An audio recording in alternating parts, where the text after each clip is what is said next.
Ассаламу алейкум. Бүгін биткоиннің графикасын жана башка криптовалюталарды жана форекс базарын анализ кылабыз. Биткоиннің базы 107.183 базы жүрөт. Бул мындайча айтканда жеке өз оюм менен караганда бир күндүк график менен ылдыйга мындайча айтканда тренд болуп кетет деген ойдомун. Анткени азыркы кезде ылдыйкы минимумдан максимумга тийип, кайра ылдыйкы минимумуна барып, кайра максимумуна барып, уже кайра ылдыйга мындайча айтканда жөнөшүм мүмкүн деген ойдомун. Кээ бир убактарда болбой калат. Бул менин өз оюм жеке.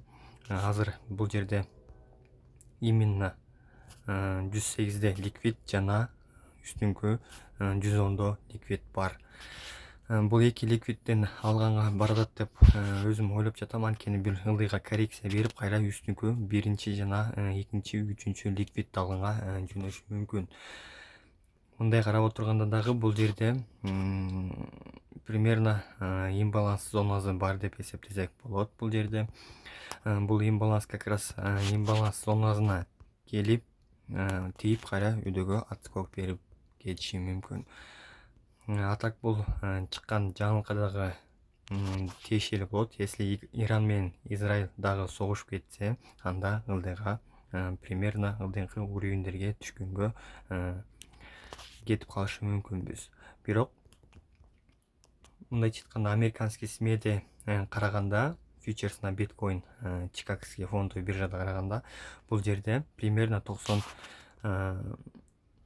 92.755те жабылбай калган кеп бар. Примерно муну жабыш үчүн ылдыйга бул түшүшү мүмкүн биткоин. Так мындай караганда чоң кеп бар. Бул майда эле 1-2 кеп бар. Бул любой момент жабылып калышы мүмкүн, бирок кээ бир убактарда бул кеп болуп эсептелбей калат.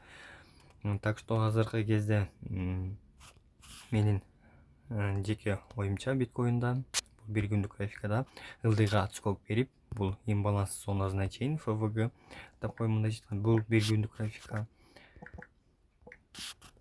ФВГ ФВГ зонасына чейин барып, өйдөгө коррекция беришин күтөбүз деген ойдомун. Мындай ылдыйга түшөт, примерно имбаланс зонасына чейин кайра өйдөгө кайтышын күтөбүз. Так что бул бир күндүк графика менен анализ кылдым. Азыр 4 сааттык менен кирей кетип графикасын караганда как раз бул имбаланс бул жерде болуп эсептелип калат. Так что ошондой. Так, биткоинди көрдүк. Эми эфирди көрүп койсок, бул жерде деле эфириум бул дагы длинный накоплениеда жүрөт деген ойдобуз. Анткени өзүбүз деле карагандай, бул как раз бир күндүк менен имбаланс зонасынан как раз бул өйдөгө отскок берген. Азыр графиканы полный тазалап туруп onu көрсөтөйүн. Так, удалить рисунку. Бир күндүк менен караганда бул жерде имбаланс зонасы бар. Бул имбаланстан отскок берип, кайра өйдөгө кеткен. Значит, азыр бул жерден да бир аз ылдыйга коррекция берип, кайра эле по-любому өйдөңкү ликвидти алганга жөнөйт деген ойдомун. Бул өз жеке оюм. Өйдөңкү ликвид примерно 2879да бар. Азыркы данный моментте мен бул жерден тараптан 1 сааттык же 4 сааттык менен точка ход издегенге аракет кыламын. 4 саат графиканы өтүп кеткенде уже карап баштасак болот экен. Уже примерно покупка кылып аракет кылсак болот. Так, бул жерде да имбаланс зонасы бар.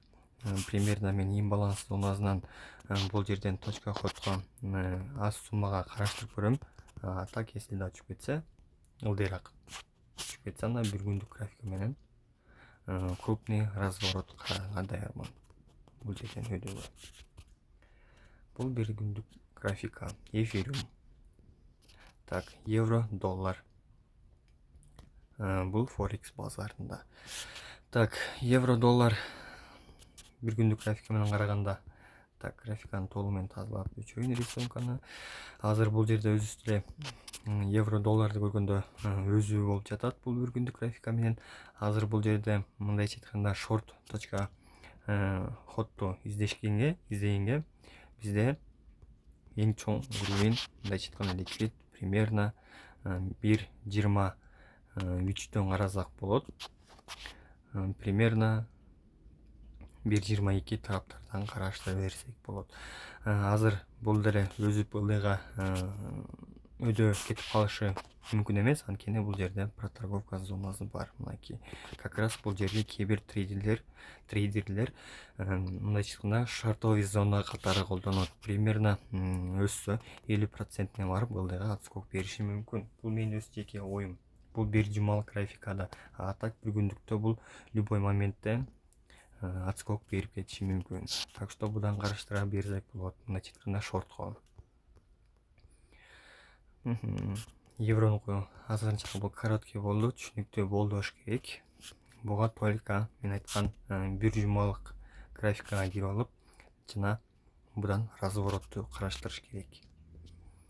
Так, алтында азыр бул жерде деле 3371 болуп атат бул да. Так, бир күндүктүн өтө кеткенде бул жерде ылдыйга коррекция берилди уже. Бул түштө ылдыңкы бул жерде ликвид бар, жана ылдыңкы бул тарапта да ликвид бар. Будан азыркы кезде шортко уже точка ход ача берсекпи деген ойдомун, анткени шартовый мындайча айтканда ылдыңкы уровеньдерге чейин шорттоону уже караштырыш керек буда. Анткени базарда азыр тынч болуп калды. Мындайча айтканда бүттүк активдердин баардыгы мындайча айтканда крипто базарга кирип жатат алтындан чыгып. Мындайча айтканда волатильный рисковый активдерге. Азыр бул алтын мындайча айтканда спокойный деп койсок болот. Мындай ал бул азыркы кезде өзүп келип туруп ылдыйга уже түшүүгө точка ход башталды десек болот. Так что мен алтындан данный моментте азыркы кезде 4 сааттык менен жана 1 сааттык менен ылдыйга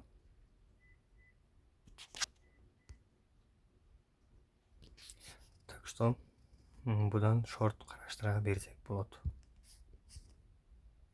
Так, базарда түшүнүктүү болуш керек. Жеке оюңуздарды жазып, жана видео кандай болуп жатат ошону жазып кете кетиңиздер.